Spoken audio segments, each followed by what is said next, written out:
कन्या राशिर बंधुगण सतर्क रुहंतु।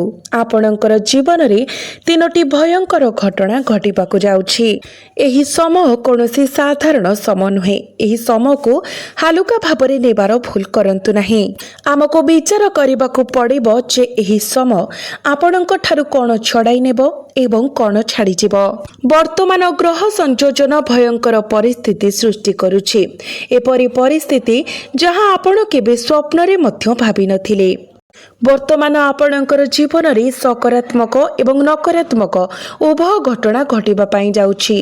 जदि आपण आपणकर भविष्यत को सुरक्षित रखिबा पई एवं प्रकृत रे आपणकर जीवन को आदर करबाकु चाहंती तेबे वीडियो को शेष पर्यंत देखंतु, जहा फल रे आपण प्रत्येकटी बिंदु को भल भाबरे बुझी पारिबे। बंधु माने आपणकर कुंडली रे भगवानकर स्थिति जोगु भगवान शनिकर स्थिति जोगु किछि अतीतर भूल आपण को गभीर अनुतापर बिंदु आड़क नहीं जाय पारे। जदि आपण एही त्रुटि गुडी को संशोधन न करंती किंबा समय मध्यरे से गुडी को समाधान न करंती तेबे सतर्क रुहंतु। जीवन आपण को केवल अनुताप पई छाड़िबो।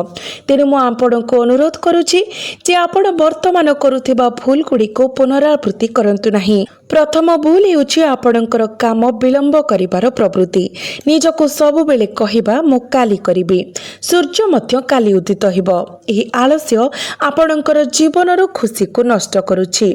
आलस्य हेउछि जणे व्यक्तिर सबुठारु बड़ शत्रु। याको बंधु भाବରେ व्यवहार करिबा एक गुरुतर भूल धारणा एवं एक गंभीर भूल। मने रखंतु भगवान शनि कठिन परिश्रम जनकर कर्म एवं त्यागर मनोभाव को मूल्य दियंती। जदि आपण एही तीनोटी उपादान को निज जीवन रे शामिल करंती तेबे आपणकर भविष्यत परिवर्तन हेबो एवं आपणकर भाग्य मध्य उज्जवल हेबो। तेनु वर्तमान आलस्य को दूर करिबा पई एक सचेतन निष्पत्ति नियंतु। एही मुहूर्त रे काली किंबा परदिन आपण एहाकु त्याग करिवे बोली कहंतु नाही। आपणकु तुरंत निजको उन्नत करिबाकु पड़िबो। जेतेबेले जणे व्यक्ति निजको उन्नत करे सेमानंकर ग्रह प्रभाव मध्य उन्नत हेबा आरंभ करे। मनीष एवं ग्रह शक्ति परस्पर परिपूरक। जदि जणे व्यक्ति भल कार्य करे तेबे सेमानंकर ग्रह शुभ फल प्रदान करे। जदि सेमाने खराब कार्य लिप्त हुअन्ति तेबे ग्रह गुड़िक नकारात्मक फलाफल प्रदान करती। मने रखंतु भगवान शनि वर्तमान आपणकर कुंडली रे एक बहुत भल स्थिति रे अछंती। प्रथमतः शनिदेव आपणकर पक्षरे न्यायर तराजु तुलना करिवे, कारण से केवल कार्यर भाषा बुझंती। यह मने रखंतु। आगामी समय आपणको प्रथमे करिबाकु पड़िबो जो माने आपणक प्रति ईर्ष्या करंती किंबा जो माने आपणक प्रति विरक्ति पोषण करंती सेमानंकु विदाय दियंतु। देखंतु एही समय लोक माने दुई मुखा पिंधि आपणकर चारि पाखरे बुलंती। से माने आपणको तळकु आनिबा, अपमानित करिबा, आपणको कंदाइबा एवं आपणको उपरे जंत्रणा कष्ट देबा पई समस्त प्रकारर चेष्टा करुछंती। तेणु मु आपणको कहूछि प्रथमे एही उपादान गुडी को आपणकर जीवनरु दूर करंतु। जो माने एक प्रतारणा मूलक मुखा पिंधंती आपणक मुहरे से माने आपणकर सर्वोत्तम स्वार्थ विषय चिंता करुथिबार अभिनय करिपारंती। आपणको केउठाकु जिबे किंबा आपणको पाई कोन लाभदायक हेबो से विषय परामर्श देई पारंती, किंतु केवल से माने जानती जे सेमानंकर मनरे प्रकृत रे कोन चलीछि। बंधु माने मु आपणको एहा मध्य कहिबाकु चाहूछि जे आजि काली समस्ते निज ओठरे महु रखंती, किंतु आपणको खाइबाकु देबा पई हातरे विष धरि थांती। जदि केही आपणकर पाखकु लाभ आनिबा पई योजना नै आसे तेबे तुरंत सेमानंको विश्वास करंतु नाही। एपरि करिबा एक गुरुतर मूर्खता हेबो एवं आपण सहजरे सेमानंक फासरे फसी जिबे। टंका एपरि एक जिनिस जे सबुठारु भल लोक मध्य एहार जालरे फसी जांती। तथापि लोभर फास टंकार फास ठारु मध्य खराब, कारण जोठारे टंका अछि सेठारे लोभ अछि एवं जोठारे लोभ अछि सेठारे टंका अछि। तेणु स्वार्थ गभीर भावरे स्थापित। एही मुहूर्त रे परिस्थिति तीव्र हेउछि। मने रखंतु जे स्वार्थपर हेबा खराब नुहे, କିନ୍ତୁ ଏହା ଅନ୍ୟମାନଙ୍କୁ କ୍ଷତି ପହଞ୍ଚାଇବା ପାଇଁ ମୂଲ୍ୟ ଦେବା ଉଚିତ ନୁହେଁ। ତେଣୁ ମୁଁ ଆପଣଙ୍କୁ କହିବାକୁ ଚାହୁଁଛି, ପ୍ରଥମ ଏବଂ ସର୍ବୋପରି ଆପଣଙ୍କୁ ସ୍ୱାର୍ଥପର ହେବା ଉଚିତ ନୁହେଁ। ଆପଣଙ୍କୁ ସମସ୍ତଙ୍କ ସହିତ ସମନ୍ୱୟରେ ରହିବା, ଅନ୍ୟମାନଙ୍କୁ ସେମାନଙ୍କର କାର୍ଯ୍ୟରେ ସାହାଯ୍ୟ କରିବା ଏବଂ ସେମାନଙ୍କ ପାଇଁ କାମ କରିବାରେ ସହଜ କରିବା ଆବଶ୍ୟକ। ଏହି ସମୟ ମଧ୍ୟରେ ଆପଣ ଆପଣଙ୍କର ଘର ପାଇଁ ଏକ ନୂତନ ବ୍ଲୁପ୍ରିଣ୍ଟ ତିଆରି କରିବା ଉପରେ ଧ୍ୟାନ ଦେବେ। ଏକ ନୂତନ ଯୋଜନା ଯାହା ଆପଣଙ୍କର ଜୀବନରେ ନୂତନ ରଙ୍ଗ ଯୋଡ଼ିବ। ଏକ ନୂତନ ଯୋଜନା ଯାହା ଆପଣଙ୍କର ଜୀବନରେ ନୂତନ ରଙ୍ଗ ଯୋଡ଼ିବ। ସର୍ବୋପରି ଆପଣ ଚାହାନ୍ତି ଆପଣଙ୍କର ଜୀବନ ଖୁସିରେ ପରିପୂର୍ଣ୍ଣ ହେଉ ଏବଂ ଆପଣ ଏଥିପାଇଁ ବ୍ୟାପକ ଭାବରେ ପ୍ରସ୍ତୁତ। ଆପଣ ପୁରୁଣା ଅଭ୍ୟାସ ପରିତ୍ୟାଗ କରିଛନ୍ତି, ଆପଣଙ୍କର ପଥ ସଂଶୋଧନ କରିଛନ୍ତି ଏବଂ ଆପଣଙ୍କର ପୂର୍ବ ଭୁଲ ଏବଂ କାର୍ଯ୍ୟଗୁଡ଼ିକୁ ସଂଶୋଧନ କରିଛନ୍ତି।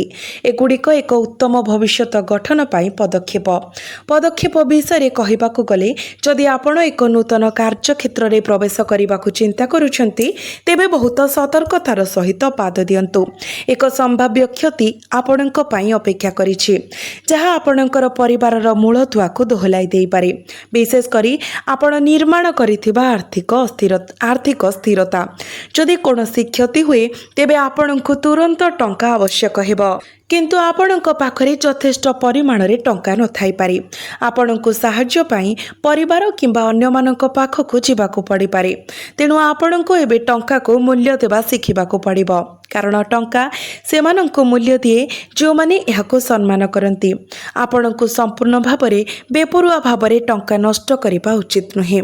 ଏହା ବ୍ୟତୀତ ଆପଣଙ୍କୁ ଛୋଟ ଛୋଟ ଜିନିଷ ବିଷୟରେ ଆପଣଙ୍କର ଆବେଗକୁ ନିୟନ୍ତ୍ରଣ କରିବାକୁ ଶିଖିବାକୁ ପଡ଼ିବ, କାରଣ ପ୍ରାୟତଃ ଏହି ଛୋଟ ଛୋଟ କଥାଗୁଡ଼ିକ ଆପଣଙ୍କର ଜୀବନକୁ ସମ୍ପୂର୍ଣ୍ଣ ନଷ୍ଟ କରିବାର ଧମକ ଦିଏ। ଏକ ପ୍ରାଥମିକ ସମସ୍ୟା ହେଉଛି ଯେ ଆପଣ ଅନ୍ୟମାନଙ୍କର ଭାବନା ଉପରେ ପ୍ରଭାବ ପକାଇବା କଥା ବିଚାର ନ କରି ସେମାନେ କେତେ ବିରକ୍ତ କିମ୍ବା ଆଘାତ ଦେଇପାରନ୍ତି କିମ୍ବା ସେମାନଙ୍କର ମନରେ କ'ଣ ଚିନ୍ତା ଆସିପାରେ ତାହା ଚିନ୍ତା ନ କରି ସେମାନଙ୍କର ଆଗରେ କଥାବାର୍ତ୍ତା କରିବା ଅତ୍ୟନ୍ତ ଗୁରୁତ୍ୱପୂର୍ଣ୍ଣ। ସେଥିପାଇଁ ଆପଣଙ୍କର କଥାରେ ସଂଯମତା ଅବଲମ୍ବନ କରିବା ଗୁରୁତ୍ୱପୂର୍ଣ୍ଣ, କାରଣ ଜଣେ ବ୍ୟକ୍ତି ତାଙ୍କର କଥା ଏବଂ ଆଚରଣ ଦ୍ୱାରା ପରିଭାଷିତ ହୋଇଥାଏ। ଆଜିକାଲି ଲୋକମାନେ ନିଜର ଚରିତ୍ରକୁ ଗଢ଼ି ତୋଳିବା ଅପେକ୍ଷା ନିଜର ବାହ୍ୟ ପ୍ରତିଛବିକୁ ଚିକ୍କଣ କରିବାକୁ ଅଧିକ ଆଗ୍ରହୀ। ତଥାପି ମୁଁ ଆପଣଙ୍କୁ ଅନୁରୋଧ କରୁଛି ଯେ ଆପଣ ସାର୍ବଜନୀନ ପ୍ରତିଛବି ଉପରେ ଆପଣଙ୍କର ଚରିତ୍ରକୁ ଆଦର କରନ୍ତୁ। ମୁଁ ଆପଣଙ୍କୁ କହିବାକୁ ଚାହୁଁଛି ଯେ ନୂତନ ପଡ଼ୋଶୀମାନେ ଶୀଘ୍ର ଆପଣଙ୍କର ଆଖପାଖରେ ପ୍ରବେଶ କରିପାରନ୍ତି ଏବଂ ଏକ ଛୋଟ ସମସ୍ୟା ସେମାନଙ୍କ ସହିତ ଯୁକ୍ତିତର୍କ କିମ୍ବା ଉଷ୍ମ ଆଚରଣ ସୃଷ୍ଟି କରିପାରେ। ଆପଣ ମନେ ରଖିବା ଉଚିତ ଯେ କେହି ପାଖରେ ରହୁଛନ୍ତି କିମ୍ବା ଆପଣଙ୍କ ଘରକୁ ଅତିଥି ଆସୁଛନ୍ତି, ଆପଣ ସେମାନଙ୍କ ସହିତ ସମ୍ମାନର ସହିତ ବ୍ୟବହାର କରିବା ଉଚିତ। କେବେ ବି ସେହି ସମ୍ମାନକୁ ଦୁର୍ବଳ ହେବାକୁ ଦିଅନ୍ତୁ ନାହିଁ।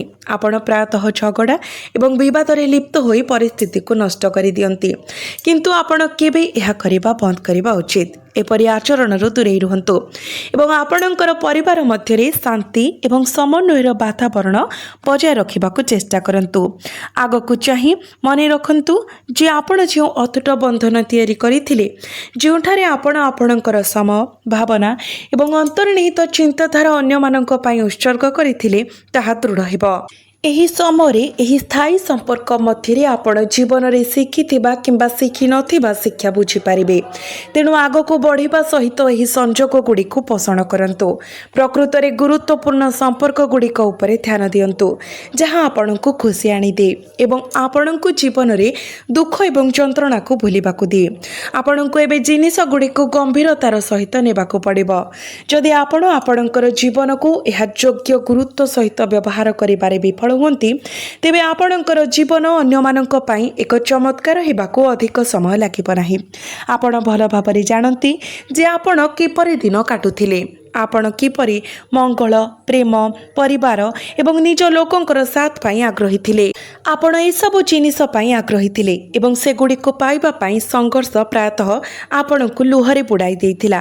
ତେଣୁ ବନ୍ଧୁମାନେ ଆଗାମୀ ଦିନ ପାଇଁ ଯୋଜନା ପ୍ରସ୍ତୁତ କରିବା ସମୟରେ ଆପଣଙ୍କୁ ପ୍ରଥମ ପ୍ରାଥମିକତା ନିଜକୁ କିପରି ଖୁସି ରଖିବେ ତାହା ହେବା ଉଚିତ। ସର୍ବୋପରି ଜଣେ ବ୍ୟକ୍ତି ଯିଏ ଖୁସିରେ ରହିଥାଏ, ସେ ଜୀବନରେ ବହୁତ ଆଗକୁ ବଢ଼ିଥାଏ ଏବଂ ଅପାର ସଫଳତା ହାସଲ କରିଥାଏ। ମୁଁ ଆପଣଙ୍କୁ ଏହା ମଧ୍ୟ କହିବାକୁ ଚାହୁଁଛି ଯେ ଆଗାମୀ ସମୟରେ ଆପଣ ଆପଣଙ୍କର ପ୍ରିୟଜନଙ୍କ ସହିତ ସୁସଜ୍ଜିତ ସମ୍ପର୍କ ବଜାୟ ରଖିବା ଉଚିତ। ତାହା ଆପଣଙ୍କର ଜୀବନସାଥୀ, ପିତାମାତା କିମ୍ବା ଭାଇ ଭଉଣୀ ହୁଅନ୍ତୁ। ଆପଣଙ୍କୁ ସେମାନଙ୍କ ସହିତ ସଂଯୁକ୍ତ ଏବଂ ନିକଟତର ରହିବା ଆବଶ୍ୟକ। ଅଲଗା ହୁଅନ୍ତୁ ନାହିଁ। ମନେ ରଖନ୍ତୁ, ଯେତେବେଳେ ଆପଣ ସେମାନଙ୍କୁ କୌଣସି ପ୍ରସ୍ତାବ କିମ୍ବା ଧାରଣା ଉପସ୍ଥାପନ କରନ୍ତି, ଏପରି ଶାନ୍ତ ଏବଂ ସ୍ଥିର ମନରେ କରନ୍ତୁ ଯେ ଏହା ଆପଣଙ୍କର ଯେତେବେଳେ ଆପଣ ସେମାନଙ୍କୁ କୌଣସି ପ୍ରସ୍ତାବ କିମ୍ବା ଧାରଣା ଉପସ୍ଥାପନ କରନ୍ତି, ଶାନ୍ତ ମନରେ କରନ୍ତୁ। ସାମାନ୍ୟ କଥାକୁ ନେଇ ଦ୍ୱନ୍ଦ୍ୱ ଏବଂ ମତଭେଦ ଯେମିତି ସୃଷ୍ଟି ନ ହୁଏ ସେଥିପ୍ରତି ଧ୍ୟାନ ଦିଅନ୍ତୁ। ଆଜି ସମସ୍ତେ ପରିବାରକୁ ଏକତା ରଖିବା ବିଷୟରେ ଚିନ୍ତା କରନ୍ତି ନାହିଁ। ପରିବାରରେ ପ୍ରାୟତଃ ଅତି କମ୍ରେ ଜଣେ ବ୍ୟକ୍ତି, ପୁରୁଷ କିମ୍ବା ମହିଳା ଅଛନ୍ତି ଯେଉଁମାନେ ପୃଥକୀକରଣ ଚାହାନ୍ତି, ଘର ଛାଡ଼ିବାକୁ ଚାହାନ୍ତି କିମ୍ବା ବାହାରକୁ ଚାଲିଯିବାକୁ ଚାହାନ୍ତି, କାରଣ ସେମାନେ ଆଉ ସେଠାରେ ରହିବାକୁ ଚାହାନ୍ତି ନାହିଁ। ପ୍ରାୟତଃ ଏପରି ଭାବନା ବାହାର ଲୋକଙ୍କ ଦ୍ୱାରା ପ୍ରୋତ୍ସାହିତ ହୁଏ। ପରିବାରକୁ 4ଟି ସ୍ତମ୍ଭ ଦ୍ୱାରା ସମର୍ଥିତ ଏକ ଗଠନ ଭାବରେ ଭାବନ୍ତୁ।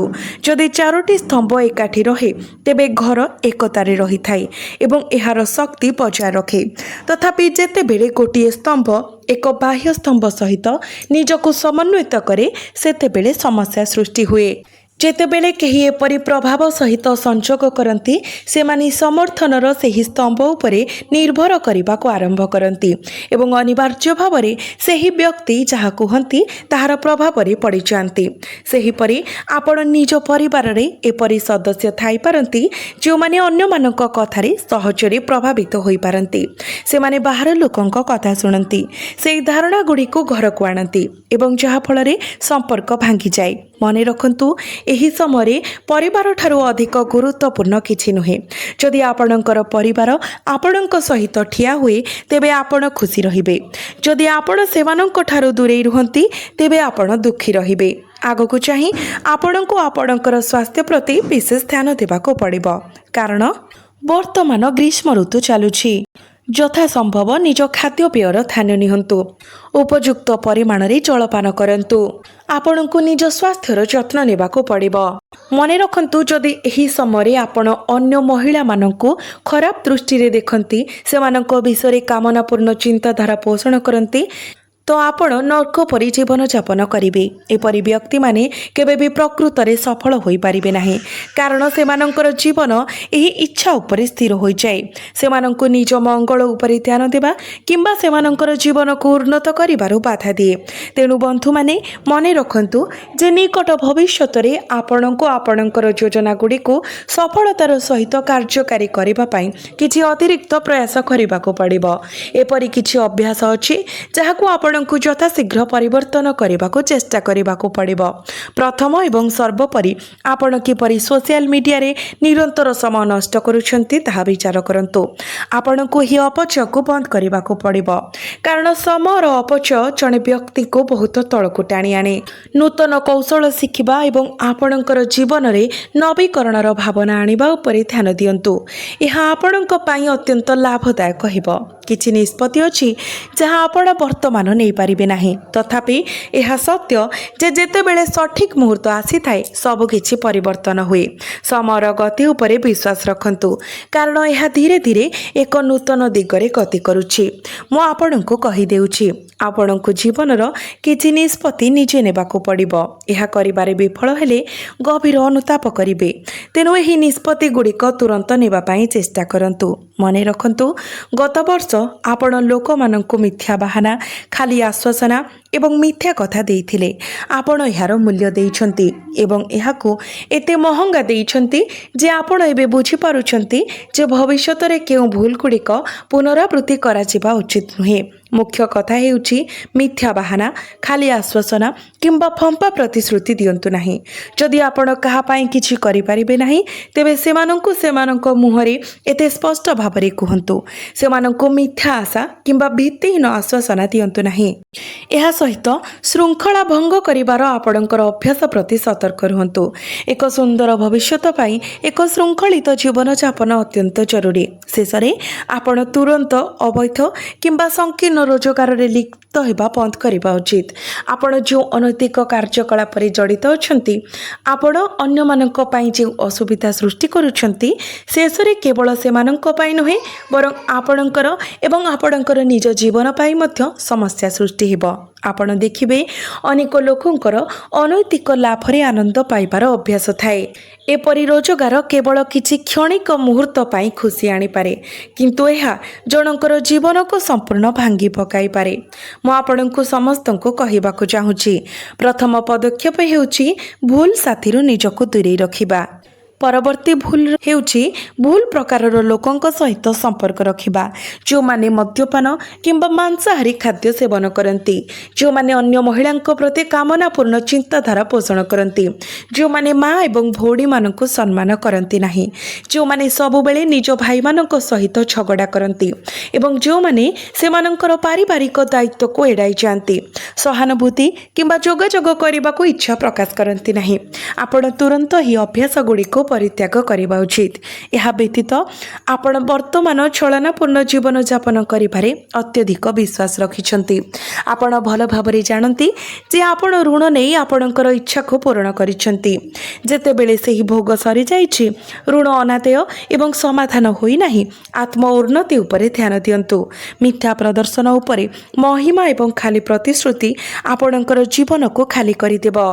ଆପଣ ତୁରନ୍ତ ଏହି ଜିନିଷଗୁଡ଼ିକୁ ନିଜଠାରୁ ଦୂରେଇ ରଖିବା ଉଚିତ। ପ୍ରକୃତରେ ଆପଣ ଜଣେ ଭଲ ବ୍ୟକ୍ତି, ଯଦିଓ ଆପଣ ପ୍ରାୟତଃ ସେହି ଲୋକମାନଙ୍କ ଦ୍ୱାରା ବିଶ୍ୱାସଘାତକତା କରିଛନ୍ତି ଯେଉଁମାନଙ୍କ ସହିତ ଆପଣ ଆପଣଙ୍କର ଜୀବନର ସୁଖ ଏବଂ ଦୁଃଖ ବାଣ୍ଟିଥିଲେ, ଯେଉଁମାନଙ୍କୁ ଆପଣ ନିଜର ବୋଲି ଭାବୁଥିଲେ, ଯେଉଁମାନେ ଥରେ ଆପଣଙ୍କୁ ପ୍ରଶଂସା କରିଥିଲେ। ତେଣୁ ଏହା ମନେ ରଖନ୍ତୁ, ଏହି ସମୟରେ ଆପଣ ଆପଣଙ୍କର ପିତାମାତାଙ୍କର କଥାକୁ ଅଣଦେଖା କରିବା ଉଚିତ ନୁହେଁ। ନିଜକୁ ସର୍ବଜ୍ଞ ଭାବନ୍ତୁ ନାହିଁ ଏବଂ ଆପଣଙ୍କର ଭାବନାରୁ ଦୌଡ଼ି ପଳାନ୍ତୁ ନାହିଁ। ଯେଉଁମାନେ ନିଜ ଭାବନାରୁ ଦୌଡ଼ି ପଳାନ୍ତି, ସେମାନେ କେବେ ବି ପ୍ରକୃତରେ ଜିନିଷଗୁଡ଼ିକୁ ବୁଝିପାରନ୍ତି ନାହିଁ। ଏହା ବ୍ୟତୀତ କୌଣସି ସମ୍ପର୍କକୁ ହାଲୁକା ଭାବରେ ନିଅନ୍ତୁ ନାହିଁ। ମୁଁ ଆପଣଙ୍କୁ କହିବାକୁ ଚାହୁଁଛି, ଏକ ସମ୍ପର୍କ ଆପଣଙ୍କର ଜୀବନରେ ପ୍ରବେଶ କରିବାକୁ ଯାଉଛି, ଯାହା ଏହାକୁ ସମ୍ପୂର୍ଣ୍ଣ ରୂପାନ୍ତରିତ କରିବ। ଏକ ସୁନ୍ଦର ବନ୍ଧନ ଯାହା ଆପଣଙ୍କର ଜୀବନ ପ୍ରକୃତରେ ଧନ୍ୟ ଅନୁଭବ କରିବ। ମୁଁ ଆପଣଙ୍କୁ ପରାମର୍ଶ ଦେଉଛି ଯେ ଏବେ କୌଣସି ଝଗଡ଼ା, ଯୁକ୍ତିତର୍କ କିମ୍ବା ଦ୍ୱନ୍ଦ୍ୱରେ ଲିପ୍ତ ହୁଅନ୍ତୁ ନାହିଁ। ଆପଣଙ୍କୁ ଛୋଟ ଛୋଟ ଅଭିଯୋଗକୁ ଛାଡ଼ିବାକୁ ଶିଖିବାକୁ ପଡ଼ିବ। ମୁଁ